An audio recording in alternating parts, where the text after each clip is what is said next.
Good morning, students, and my dear friends. I'm Dr. Shalini Shukla, and today is 14th of March 2023, Tuesday. Before starting the discussion, if you want lecture PDF, you can join me on Telegram channel. You can also follow me on other social media platforms. Recommended play speed for this video is 1.25x. Thought of the day is when you get stranded, the way to start moving again is not to search for an answer, but to find a new question to which your life can be the answer.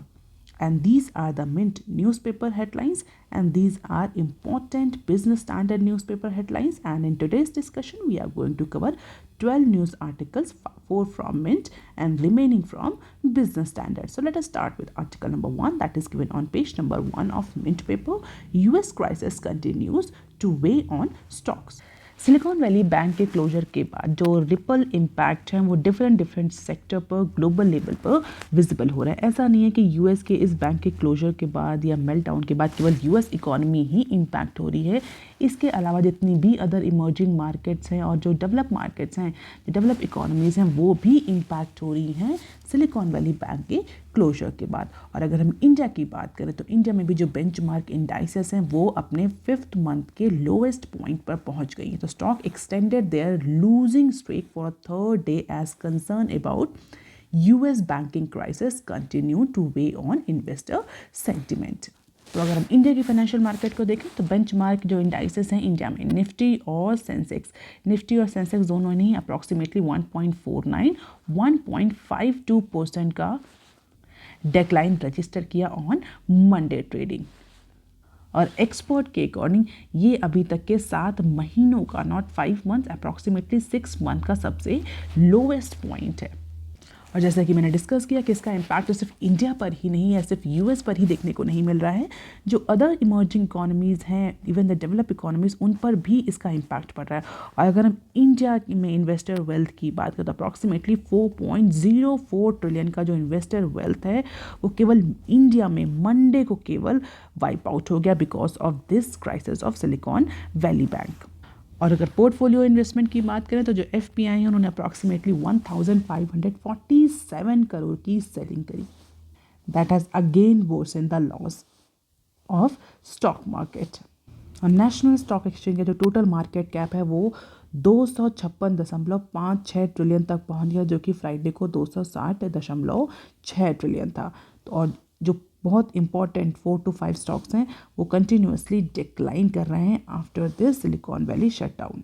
और ऐसा कहा जा रहा है silicon valley के fall out के बाद जो टर्मोइल देखने को मिल रहा है एट सिग्नेचर बैंक, वो भी इन्वेस्टर्स के जो सेंटिमेंट्स हैं उनको अनसर्टन बना रहा है। इन्वेस्टर्स जो हैं they are actually parking their money to the safe land.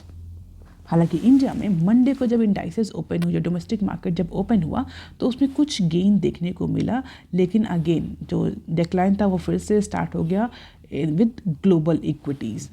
हालांकि यूएस के जो ट्रेजरी हैं उनके साइड से ये बयान भी आया था, उन्होंने ये भी बोला था कि जो इन्वेस्टर्स हैं, जो डिपॉजिटर्स हैं, उनका पैसा सेफ रहेगा बैंक में। हालांकि इस पर्टिकुलर स्टेटमेंट के बाद भी बहुत ज़्यादा इम्पैक्ट हमें मार्केट में देखने को नहीं मिला। और जो टर्मोइल कॉज हुआ था ग्लोबल मार्केट में because of this silicon valley signature bank melt down वो कंटिन्यू है। जबकि जो HSBC है उसने भी एग्री किया था कि वो ब्रिटिश आर्म जो है वो उसके कुछ शेयर्स या उसको कुछ परचेस करेगा अप्रॉक्सीमेटली £1 के कुछ अमाउंट में। इस पर्टिकुलर सपोर्ट के बाद भी जो इकोनॉमीज़ हैं उनमें हमें कंटिन्यूसली डिक्लाइन देखने को मिला। This is called as domino effect. US में शट डाउन हुआ, यूएस में मेल्ट डाउन हुआ, जिसका इम्पैक्ट हमें यूके, इंडिया, चाइना और जितने भी अदर इमर्जिंग इकोनॉमीज़ हैं सबके स्टॉक मार्केट पर, सबकी इकोनॉमीज़ पर, सबके स्टार्टअप्स पर क्लियरली विजिबल हो रहा है। तो this is the domino effect. Benchmark indices India में भी क्लियरली वो डोमिनो इफेक्ट रिफ्लेक्ट कर रहे हैं। अब देख लेते हैं article number 2 that is given on page number 1 of Mint paper. Costlier food keeps CPI inflation above 6% for second month.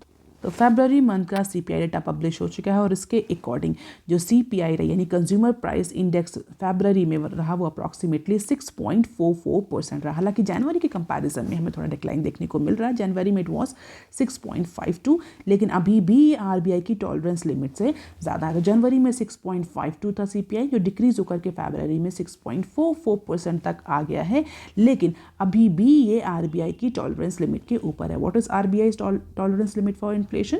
It is 4 ± 2, यानी 2 से लेकर के 6 तक की रेंज है। 2 से नीचे नहीं होनी चाहिए सीपीआई इन्फ्लेशन और 6 से ऊपर नहीं होना चाहिए। और ये कंटिन्यूअसली 6 से ऊपर बनी। जनवरी में भी 6.5 थी और फरवरी में भी 6.4 है। थोड़ा सा हमें डिक्लाइन देखने को मिल रहा है as per the recently release data by Ministry of Statistics and Programme Implementation, but RBI के लिए अभी भी चैलेंज है। और इसका रीज़न कि ये जो इन्फ्लेशन है किस वजह से इतनी ज़्यादा हाई बनी हुई है, definitely because of the costlier serial, milk, spices. It means food section में, फूड का अगर सेक्शन देखें तो फूड सेक्शन में इन्फ्लेशन की वजह से, प्राइस इंक्रीज़ की वजह से ये सीपीआई इंक्रीज़ होता हुआ दिख रहा है या इंक्रीज़ बना हुआ है। और डेफिनेटली ये जो 6 से ऊपर के लेवल का सीपीआई है, ये कंटिन्यूअसली आरबीआई पर प्रेशर डाल रहा है कि वापस से आरबीआई अपनी एमपीसी में पॉलिसी रेट को, इंटरेस्ट रेट को रिवाइज करे। और रिवाइज करने का मतलब सीधा सीधा इंक्रीज करे, जिससे कि डिमांड जो मार्केट में मनी सप्लाई जो है वो कम हो। मनी सप्लाई कम होगी तो डेफिनेटली डिमांड भी कम होगी, डिमांड कम होगी तो जो प्राइस हैं वो थोड़े से नॉर्मलाइज होंगे या डिक्लाइन होंगे। So high CPI inflation above 6% for second consecutive month is concerning for RBI. ये तो बात रही सीपीआई की, लेकिन अगर कोर इन्फ्लेशन को देखें, कोर इन्फ्लेशन जहाँ पर जो वोलाटाइल कंपोनेंट है इन्फ्लेशन का, कमोडिटी का, वो रिमूव कर देता है। मुझे कमेंट सेक्शन में लिख करके बताइए कि कोर इन्फ्लेशन से कौन से कंपोनेंट रिमूव करके इन्फ्लेशन कैलकुलेट करी जाती है। तो अगर कोर इन्फ्लेशन की बात करें तो वो अभी भी स्टिकी बनी हुई है, अप्रॉक्सीमेटली 6.3% कोर इन्फ्लेशन। तो आरबीआई के definitely it's a very challenging situation. और जिस तरीके से फूड इन्फ्लेशन अपटिक हो रही है, इंक्रीज हो रही है, उसका pressure other non food categories पर भी क्लियरली विजिबल हो रहा है। तो ये एक्सपर्ट का कहना है कि it is high time for RBI, और आरबीआई डेफिनेटली जो है वो आने वाली मीटिंग्स में, और हो सकता है बिना मीटिंग के एक एक्स्ट्राऑर्डिनरी मीटिंग कॉल करके इन्फ्लेशन को कंट्रोल करने के लिए इंटरेस्ट रेट को रिवाइज करें। और अगर हम पिछले डेटा को देखें तो केवल नवंबर और दिसंबर को छोड़ करके, लास्ट नवंबर और दिसंबर को छोड़ करके अप्रॉक्सीमेटली जनवरी 2022 से कंटिन्यूअसली जो इन्फ्लेशन है, रिटेल इन्फ्लेशन है, सीपीआई इन्फ्लेशन है, वो आरबीआई की टॉलरेंस, अपर टॉलरेंस लिमिट से ज़्यादा ही बनी हुई। केवल नवंबर और दिसंबर में हमें थोड़ा सा डिक्लाइन देखने को मिल रहा है। और रिजर्व बैंक ऑफ इंडिया ने भी सेम प्रोजेक्शन किया है for financial year 23। Reserve bank of India के अकॉर्डिंग फाइनेंशियल ईयर 23 में जो रिटेल इन्फ्लेशन रहेगी, एवरेज रिटेल इन्फ्लेशन रहेगी, वो अप्रॉक्सीमेटली 6.5% रहेगी। इट मीन्स आरबीआई ने भी यही प्रोजेक्ट किया था कि जो इन्फ्लेशन है वो अपर लिमिट से ज़्यादा रहेगी और उसके अकॉर्डिंग आरबीआई जो है वो पॉलिसी डिसीजन लेगी। आप देख लेते हैं some short news articles from Mint. India to set up AIIMS like institute to train nurse. तो स्किल्ड नर्स की सप्लाई को इम्प्रूव करने के लिए हेल्थ केयर सेक्टर में इंडिया यानी गवर्नमेंट जो है वो एम्स लाइक जो इंस्टीट्यूट हैं उनको स्टैब्लिश करने जा रही है। ऐसा नहीं कि सिर्फ इंडिया में ही स्किल्ड नर्स की सप्लाई को इम्प्रूव करने के लिए, इंक्रीज करने के लिए डिसीजन लिया जाए। इवन इंडिया इस पे वर्ल्ड लेवल पर फोकस कर रहा है कि वर्ल्ड लेवल पे इंडिया जो है वो स्किल्ड नर्सेस की सप्लाई कर पाए। So capitalizing on the country's reputation as a source of top quality health care professional, India is tapping this opportunity. तो एम्स की तरह, जैसे एम्स में डॉक्टर्स को ट्रेन किया जाता है, वर्ल्ड लेवल के डॉक्टर्स को ट्रेन किया जाता है, उसी तरह से नर्स या पैरामेडिक्स के लिए भी गवर्नमेंट जो है वो प्लान कर रही है कि first all India institute for post graduate nursing education and research इन गौरीपुर। तो गौरीपुर में गवर्नमेंट जो है वो ऑल इंडिया इंस्टीट्यूट प्लान कर रही है for post graduate nurse education and nursing education and research. Gauripur का है, वेस्ट बंगाल में है, जिसके तहत जो नर्स हैं उनको ट्रेन किया जा सकेगा और डिफरेंट लेवल पे उनकी सप्लाई को इंश्योर किया जाएगा। तो बहुत सारे कोर्सेज चलेंगे, post graduate, PhD, diploma, master, जिससे कि स्किल्ड नर्सेस की सप्लाई इंश्योर करी जा सके इन हेल्थ केयर सेक्टर। आप देख लेते हैं next clip. Stricter ad rules for institutes.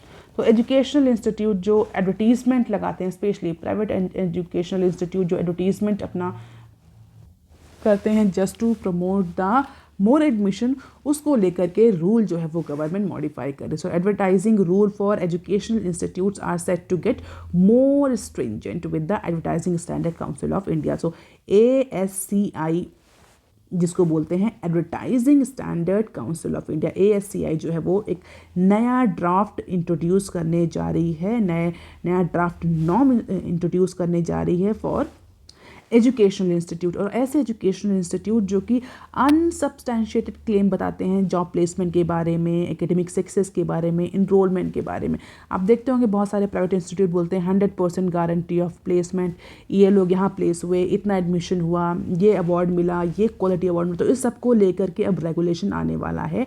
Advertising standard council of India जो है वो नॉर्म्स को स्ट्रिक्ट करने जा रही है, जिससे कि जो फेक क्लेम करते हैं, अनसब्सटैंशिएटेड क्लेम्स करते हैं प्राइवेट एजुकेशनल इंस्टीट्यूट, उसको कर्ब किया जा सके और इससे कि जो स्टेक होल्डर्स हैं, यानी जो पब्लिक है, जो सिटीजन हैं, जो स्टूडेंट हैं, जो उनके पेरेंट्स हैं, वो एक वेल इन्फॉर्म्ड डिसीजन ले सकें। Additionally, institute must provide the full name and date of publication for any competitive ranking referenced into their advertising। और अगर कोई भी एजुकेशनल इंस्टीट्यूट किसी भी तरह का क्लेम करता है, किसी भी जॉब प्लेसमेंट को लेकर के, रैंकिंग को लेकर के, किसी भी क्वालिटी अवार्ड को लेकर के, तो उसको उस पर्टिकुलर डिटेल की फुल इंफॉर्मेशन डिस्क्लोज करनी पड़ेगी अपने एडवर्टीजमेंट में। और इस तरह के कई सारे जो नॉर्म्स हैं वो चेंज किए जा रहे हैं just to allow the student or the parents to take the well informed decision। अब देख लेते हैं बिजनेस स्टैंडर्ड के article number 5 that is given on page number 4 of business standard के पेज नंबर 1 के जो आर्टिकल्स हैं वो हम शॉर्ट न्यूज सेक्शन में कवर करेंगे। तो देख लेते हैं पहला आर्टिकल क्या है। 68,000 high value cases selected for e verification. तो इनकम टैक्स डिपार्टमेंट ने या हम बोले central board of direct taxes CBDT ने अप्रॉक्सीमेटली 68,000 जो केसेस हैं वो आइडेंटिफाई किए हैं, वो सेलेक्ट किए हैं। कैसे cases? High value transaction identify किए अप्रॉक्सीमेटली 68,000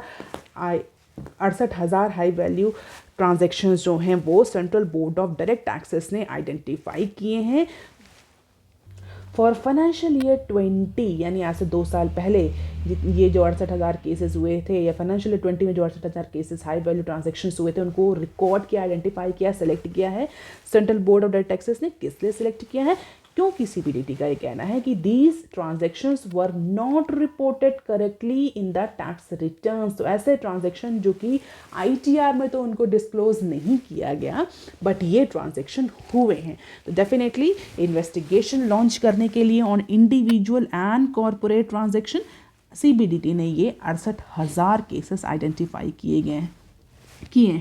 और CBDT के अकॉर्डिंग जो एनुअल इंफॉर्मेशन स्टेटमेंट AIS है और जो IT रिटर्न फाइल हुआ है, उनमें मिसमैच क्रिएट हो रहा है इन ट्रांजैक्शंस पर। तो ऐसे जितने ट्रांजैक्शन जो कि इंडिविजुअल्स ने या कॉर्पोरेट्स ने अपने इनकम टैक्स रिटर्न में तो उन्हें शो नहीं किया, but as per the annual information statement of income tax department AIS, उसमें ये केसेस जो हैं वो रिफ्लेक्ट हो रहे हैं। तो ये मिसमैच केसेस आइडेंटिफाई किए गए हैं और ऐसा कहा जा रहा है कि इसके बाद इन पर प्रॉपरली इन्वेस्टिगेशन होगा। हालांकि 56% have been concluded and the tax payers have filed updated return as per the CBDT। जो रिमेनिंग है उस पर आगे एक्शन लिया जाएगा। अब यहाँ पर एक की पॉइंट है, that is AIS। What is this annual information system? This is the basic database जहाँ पर टैक्स पेयर के financial transaction including banks deposits और शेयर सेलिंग और बाइंग, इन सब की इंफॉर्मेशन अवेलेबल होती है और ITR में वो इन्फॉर्मेशन इन डिटेल डिस्क्लोज करता है। फिलहाल इसको मैच किया था कि दोनों की इन्फॉर्मेशन मैच करनी चाहिए। सो ई-वेरिफिकेशन स्कीम जो कि सितंबर लास्ट ईयर में ऑपरेशनलाइज हुई थी, वो वेरीफाई करती है कि जो भी इंफॉर्मेशन रिसीव हुई है फाइनेंशियल एंटिटीज से, बैंक्स के डिपॉजिट्स के थ्रू, शेयर सेलिंग के थ्रू, वो इंडिविजुअल का जो ITR फाइल हुआ है उससे मैच करें। और as per the recent e verification scheme और रीसेंट ई-वेरिफिकेशन अप्रॉक्सीमेटली 68,000 जो केस थे वो वेरीफाई नहीं हुए थे, मैच नहीं हुए थे, जिसमें से 56% सेटल हो गए। रिमेनिंग जो है उसके लिए जो CBDT है वो आगे डिसीजन लेगा। And under this scheme tax payer can file updated return in case entity finds a mismatch flag. तो इस AIS के तहत जो इंडिविजुअल टैक्स पेयर है या कॉर्पोरेट टैक्स पेयर, उसको अपॉर्चुनिटी भी दी जाती है कि वो अपना अपडेटेड जो ITR है वो फाइल कर सके। और जैसा कि बताया CBDT ने कि 56% जो केसेस हैं उसने अपडेटेड ITR फाइल कर दिया है. So this is plugging the gap between the income and tax. क्योंकि इंडिया में कहा जाता है कि इनकम जो है वो बहुत ज़्यादा है, बट जो टैक्स पेयर्स हैं वो एक्चुअली में बहुत कम है. हिडन इनकम बहुत ज़्यादा है और इसी गैप को रिमूव करने के लिए AIS सिस्टम लाया गया था. तो this is about plugging the gap. You can just have the glimpse of it. अब देख लेते हैं article number 6 that is given on page number 4 of business standard. India seeks greater tie on 5G sticks. तो हमारे जो telecom minister है mister Ashwini Vaishnaw वो जापान के डिजिटल मिनिस्टर से मीटिंग कर रहे हैं, US के कॉमर्स सेक्रेटरी से मीटिंग कर रहे हैं. किस लिए मीटिंग कर रहे हैं वीकेंड पे? Just to focus on forming up the greater cooperation on 5G. India में 5G टेक्नोलॉजी जो है वो रोल आउट होने वाली है और कई जो सिटीज़ हैं, मेट्रो सिटीज़ हैं, वहाँ पर पायलट स्टडी चल भी रही है और एक फुल फ्लेज रोल आउट के लिए कोलैबोरेशन जो है इंडिया कर रहा है डिफरेंट टेक्निकल इंस्टीट्यूट्स के साथ, कंट्रीज़ के साथ. और इसीलिए जो हमारे जो टेलीकॉम मिनिस्टर हैं उन्होंने US सेक्रेटरी, कॉमर्स सेक्रेटरी और US के जो जापान के जो डिजिटल मिनिस्टर हैं उनके साथ वीकेंड पर मीटिंग शेड्यूल करी है. और इस मीटिंग में 5G टेक्नोलॉजी में कॉपरेशन, टेलीकॉम स्टैक्स में कॉपरेशन और टेक्नोलॉजी अपग्रेडेशन के एस्पेक्ट पर जो कॉपरेशन है उसके लिए ये मीटिंग करी जा रही है. So the discussion were the part of new Delhi strategic partnership with their traditional allies. तो जो भी इमर्जिंग टेक्नोलॉजीज़ हैं कंट्री उस पर अपने जो ट्रेडिशनल स्ट्रेटेजिक पार्टनर कंट्रीज़ हैं उनके साथ डिफरेंट कोलैबोरेशन करना चाहता है, डिफरेंट अलाइज बनाना चाहता है, जिससे कि इंडिया जो है वो 5G के केस में एक इमर्जिंग इकोनॉमिक के फॉर्म में आगे बढ़े. जैसा कि हम पहले भी डिस्कस कर चुके, इंडिया चाहता है, जो इंडिया का एम्बिशन है, गवर्नमेंट का जो एम्बिशन है 5G टेक्नोलॉजी में, वो गवर्नमेंट चाहता है कि 5G टेक्नोलॉजी के केस में इंडिया जो है वो एज अ लीडिंग कंट्री बन के सामने आए. मतलब जो अदर कंट्रीज़ हैं जहाँ पर अभी 5G टेक्नोलॉजी इनेबल नहीं हुई है, 5G टेक्नोलॉजी इम्प्लीमेंट नहीं हुई है, उनको इंडिया सपोर्ट करे, चाहे वो टेक्नोलॉजिकल सपोर्ट हो, चाहे वो गियर को या इक्विपमेंट को लेकर के सप्लाई की बात हो. तो इसीलिए इंडिया जो है वो US और जापान जैसे कंट्रीज़ के साथ स्ट्रैटेजिक कोलैबोरेशन करना चाह रहा है. अब देख लेते हैं article number 7 that is given on page number 6 of business standard. Benchmark yield slip the most in 5 months. तो मंडे को जो इंडियन गवर्नमेंट बॉन्ड हैं, स्पेशली ऐसे बॉन्ड जो कि शॉर्टर मैच्योरिटी के हैं, उन्होंने मंडे को शार्पली गेन किया. तो मंडे को शार्पली जो है वो स्ट्रेंथन हुए at the collapse of California-based Silicon Valley Bank (SVB Bank) because that has prompted the investor to rush to the safety of American debt, leading to decline in US bond yield. तो India में जो short term maturity के bonds हैं उसमें strengthening देखने को मिली. Reason SVB का जो फॉल डाउन हुआ उसकी वजह से जो इन्वेस्टर्स थे they were actually looking for safe avenue for their money, जिसकी वजह से उन्होंने US जो बॉन्ड यील्ड थी वो डिक्लाइन हुई. तो US बॉन्ड यील्ड डिक्लाइन हुई. क्यों डिक्लाइन हुई? क्योंकि SVB फॉल आउट की वजह से, जिसकी वजह से जो higher yield fixed income assets से इमर्जिंग मार्केट में जैसे कि इंडिया, उनमें इन्वेस्टमेंट बढ़ा, जिसकी वजह से जो शॉर्ट टर्म मैच्योरिटी के जो बॉन्ड्स थे ये ज़्यादा स्ट्रेंथन हुए. इनमें हमें ज़्यादा स्ट्रेंथ देखने को मिली मंडे में ट्रेडिंग सेशंस में. तो बेसिकली अगर बहुत सिंप्लीफाइड फॉर्म में मैं आपको समझाऊं तो US बॉन्ड डील डिक्लाइन होने की वजह से जो इन्वेस्टर्स हैं उन्होंने इमर्जिंग मार्केट के सेफ जो फिक्स्ड एसेट्स हैं उनमें इन्वेस्ट किया, जिसका इम्पैक्ट हमें गवर्नमेंट के जो गिल्ट हैं, जो गवर्नमेंट के शॉर्ट टर्म मैच्योरिटी के बॉन्ड्स हैं उनमें देखने को मिला. Bond price and bond yield जो है वो इन्वर्सली मूव करती है. कई बार हम इसको डिस्कस भी कर चुके हैं. And the most liquid Indian 10 years bond settled at 7.36% yield against the 7.43% on Friday. तो डेफिनेटली अगर सप्लाई डिमांड बढ़ रही है बॉन्ड की, अगर मान लें जो शॉर्ट टर्म मैच्योरिटी के बॉन्ड अगर उनकी डिमांड बढ़े, डेफिनेटली उनके प्राइस बढ़ेंगे तो जो यील्ड है वो फॉल करेगी. जैसा कि हमने डिस्कस किया, bond price and yield move inversely. And Monday price action mark the sharpest single day fall in 10 years bond yield. तो मंडे को एक शार्पेस्ट फॉल देखने को मिला बॉन्ड यील्ड में because of the strengthening of the prices, more demand because of the decline in US yield. So mirroring the fall in short-term US bond yield, the domestic 5 years bond declined by greater extent than 10 years bond yield. So this is the market trend, not market trend, actually bond market trend. You can just have the glimpse of it. India के जो 10 years के bond है जिनको हम benchmark bond भी benchmark indices की तरह से भी देखते हैं तो उसका ये फ्लक्चुएशन है 7.4 से 7.36 पर पहुंच गया। This is US 2 years bond yield 4.89 से 4.12 and this is the intraday transaction between India's 10 years or government 10 years bond and government's 5 years bond deal. You can just have the glimpse of it. दोनों ही case में हमें decline देखने को मिल रहा है।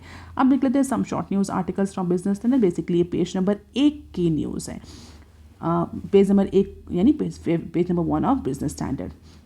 Market hits 5 months lows over SVB crisis. इस news को हम ऑलरेडी मिंट में कवर कर चुके हैं, जहाँ पर हमने डिस्कस किया है कि जो बेंच मार्क इंडेक्सेस है अपने 5 से 7 महीनों को, किसी का 5 कहना है, किसी का 7 कहना है, मिंट इसको 7 कह रहा है, जो बिजनेस स्टैंडर्ड के अकॉर्डिंग 5।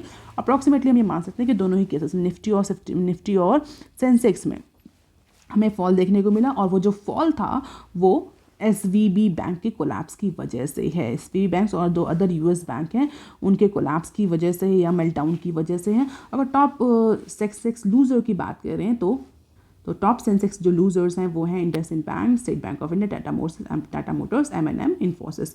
BSE सेक्टोरल इंडेक्सेस की बात करें जो सबसे ज़्यादा डेक्लाइन हमें देखने को मिला वो हमें bank, telecom, auto, realty and financial services में देखने को मिला। और अभी हमने डिस्कस भी किया कि जो 10 साल के बॉन्ड है उनकी जो यील्ड है वो पिछले 5 महीनों के लोएस्ट पॉइंट पर पहुंच गई है because of this SVB meltdown. अब देख लेते हैं next clip. RBI way up the SVB impact on banks and NBFCs। कल के न्यूज़ में हमने डिस्कस किया था कि जो एनालिस्ट है उनका ये कहना है कि इस पर्टिकुलर बैंक के कोलैप्स की वजह से, SVB के कोलैप्स की वजह से इंडियन बैंकिंग पर बहुत ज़्यादा इम्पैक्ट नहीं पड़ेगा। क्यों? क्योंकि इंडियन बैंकिंग सिस्टम का बहुत ज़्यादा एक्सपोजर नहीं है SVB बैंक को लेकर के। हालांकि जो रिजर्व बैंक ऑफ इंडिया है वो प्रॉपरली कॉशियस है, वो फिलहाल के लिए जितने भी एक्सपोजर हैं SVB बैंक पर उसको इंडियन बैंकिंग के उसको एनालाइज कर रहा है, और RBI ये जानने की कोशिश कर रहा है कि एक्चुअली SVB के जो मेल्ट डाउन है, जो क्राइसिस है, उसका इम्पैक्ट हमारे इंडियन बैंकिंग सेक्टर पर और NBFCs पर किस तरह पड़ेगा। So day after collapse of Silicon Valley Bank, RBI has swung into action to take the stock into impact of the Indian companies and banks। तो ओवरऑल इंडियन मार्केट पर कैसा impact पड़ने वाला है SVB क्राइसिस का, इसको लेकर के RBI जो है वो एक्टिव हो गई है, प्रॉपर एनालिसिस शुरू हो गई है। हो सकता है 1-2 दिन में हम ये प्रॉपर डेटा के साथ इसको डिस्कस कर पाए कि how this crisis is impacting the Indian market। अब देख लेते हैं next clip. Retail inflation eases down to 6.44% in February. ये न्यूज़ हम कवर कर चुके हैं मिनट में, जब हमने डिस्कस किया है कि फरवरी के मंथ में जो रिटेल इन्फ्लेशन है वो 6.44% तक पहुंच गई है, जो जनवरी के मंथ से लो है, लेकिन अभी भी RBI की टॉलरेंस लिमिट से ज़्यादा है। Reason behind food inflation. अब देख लेते हैं next clip. Government will take a call on who can access Indian data sets, says MOSIT। तो इंडियन डेटा सेट्स जो कि अभी रिस्ट्रिक्ट हैं कई सारे एंटिटीज या स्टेक होल्डर्स से एक्सेस के लिए, उसको लेकर के जो हमारे मिनिस्टर हैं उन्होंने ये बोला है। कौन minister? Minister of states for electronic and information technology mister Rajeev Chandrasekhar, उन्होंने बोला है कि इस पर जो अल्टीमेट जो डिसीजन होगा, जो इवेंचुअल डिसीजन होगा वो गवर्नमेंट का होगा कि कौन जो है वो इस particular data, Indian data set को एक्सेस कर सके। अभी के लिए जो रिस्ट्रिक्टेड एक्सेस है वो कंटिन्यू है। Government will decide the criteria for granting the access to them. तो बेसिकली ये फर्स्ट राउंड का कंसल्टेशन था, जहाँ पर गवर्नमेंट जो थी different stake holders, policy advocates, academics से मिल रही थी, कंसल्टेशन कर रही थी, नेगोशिएशन कर रही थी। किस लिए? To designing a national artificial intelligence data platform. तो एक नेशनल AI इस्टेब्लिश करने के लिए डिफरेंट स्टेक होल्डर से कंसल्टेशन की प्रोसेस स्टार्ट हो चुकी है, and this was the first process जहाँ पर गवर्नमेंट इस इशू को लेकर के नेगोशिएशन कर रही थी, इस इशू को लेकर डिस्कशन कर रही थी कि जो भी डेटा सेट्स हैं, इंडियन डेटा सेट्स हैं, डेटा प्लेटफॉर्म हैं, ओपन डेटा सेट्स हैं, उनको स्टार्टअप्स, रिसर्चर, इनोवेटर्स जो है उनके साथ शेयर किया जाए या नहीं किया जाए, कितने एक्सटेंड में शेयर किया जाए, क्या क्राइटेरिया होगा शेयरिंग का डेटा सेट्स का, ये सारा डिस्कशन चल रहा था। उसको लेकर के जो हमारे मिनिस्टर उन्होंने बोला इवेंचुअल जो लास्ट कॉल है वो तो गवर्नमेंट की ही होगी, गवर्नमेंट के डिसाइड करेगी कि किस तरीके से इंडियन डेटा सेट्स का एक्सेस जो है वो दिया जाए, क्या क्राइटेरिया होगा, किसको दिया जाए ये एक्सेस और कब कब दिया जाए, किस किस बेसिस पर दिया जाए। तो फिलहाल के लिए जो नेशनल AI है उसके फॉर्मेशन के लिए डिस्कशन और राउंड टेबल कॉन्फ्रेंसेस स्टार्ट हो चुकी हैं। अब देख लेते हैं next clip. Fiscal slippage in financial year 23 likely as government seeks to spend ₹1.5 trillion more. तो गवर्नमेंट जो है वो फाइनेंशियल ईयर 23 के फिस्कल डेफिसिट का जो टारगेट है वो मिस कर सकती है। Government may be staring at the modest slippage in fiscal deficit for financial year 23, ऐसा कहना है मिनिस्ट्री ऑफ फाइनेंस का। क्यों? क्योंकि मिनिस्ट्री ऑफ फाइनेंस जो है वो एडिशनल स्पेंडिंग का अप्रूवल मांग रही थी पार्लियामेंट में। कितनी एडिशनल स्पेंडिंग? 1.5 ट्रिलियन के approximately for supplementary demands of grants. और इसके लिए मिनिस्ट्री क्या कहेंगे, प्रॉब्ली हो सकता है जो फाइनेंशियल ईयर 23 के लिए जो गवर्नमेंट ने फिस्कल डेफिसिट का टारगेट रखा था उसमें थोड़ा सा स्लिपेज देखने को मिले। On Monday as budget session of parliament resumed, our FM sought parliament approval for additional gross spending of 2.7 trillion in financial year 23 which are going to end in March 31st। तो जो net cash out go होगा वो approximately 1.48 trillion का होगा, जिसकी वजह से experts का ये कहना है कि प्रॉबेबली जो गवर्नमेंट ने अपना फिस्कल डेफिसिट का टारगेट सेट किया था वो टारगेट गवर्नमेंट फाइनेंशियल ईयर 23 में मीट आउट नहीं कर पाए। हालांकि हमने कई बार डिस्कस भी किया है गवर्नमेंट का जो रिवेन्यू कलेक्शन है वो इंक्रीज हुआ है फाइनेंशियल ईयर 23 में, लेकिन इस इंक्रीज कलेक्शन के बाद भी गवर्नमेंट का जो एक्सपेंडिचर है, एडिशनल एक्सपेंडिचर है, वो increase हो रहा है। In December last year, the finance ministry got parliamentary approval to spend additional 3.26 trillion as a net cash outgo under the first tranche of supplementary demand for the grant of financial year 23। और ऐसे सारे grants को, additional supplementary grants को देखते हुए clearly visible है कि probably हो सकता है इस फाइनेंशियल ईयर में फिस्कल स्लिपेज देखने को मिले। बहुत ज़्यादा फिस्कल स्लिपेज नहीं देखने को मिलेगा, क्यों?